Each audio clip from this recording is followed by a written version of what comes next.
Good afternoon, everybody. Sammy Thunder here. Welcome back to the channel. Tonight is another Thunder Thursday.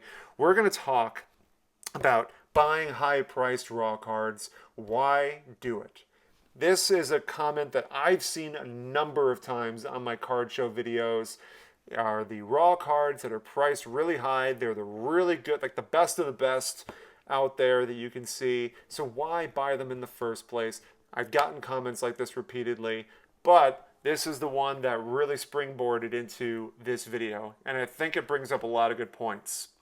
Kryptonite8495 left this on my Philly card show video. He writes, some dealers have so many vintage star cards in inventory, they can't grade them all. They have stacks of them in top loaders bound up with rubber bands. At the top of one stack was a Seaver rookie with a 1650 sticker. Next to it, a 67 Mantle with a 650 sticker.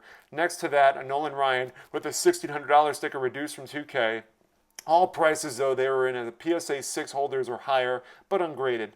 I think I even saw some Babe Ruths and top loaders. I wouldn't even buy those cards raw. At those prices, for fear PSA would reject them as evidence of trimming or altered or something. That's a concern that I think a lot of collectors have. And I'll give you my opinion. I think the people that are buying those cards are A, people that prefer raw cards to begin with and do not have any intention on grading, and they will pay up for a really nice, crisp rookie card. Let's use Tom Seaver as the example, a centered Tom Seaver. I think, though, that is the buyer. That's one. Or the other is someone who has immense experience and is able to see something in that card that no one else can see. They will see, okay, well, I'm paying $1,600. I think this has an X amount percentage of it grading a higher than a 6, and I will make my money back on it, plus the grading fees that I had to put into it. So there are those people those are the two, in my opinion. Those are the two that see those cards and see potential with them.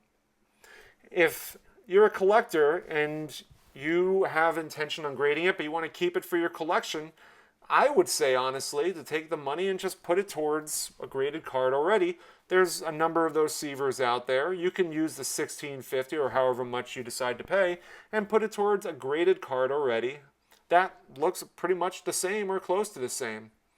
Now listen, my experience is I've done this a couple of times before and I feel like I've learned my lesson. I don't think paying that amount of money for a raw card is worth it because, again, the whole grading process is subjective. You are at the mercy of the grading company after you buy that card and send it in. To me, I just can't justify the action of paying that amount of money.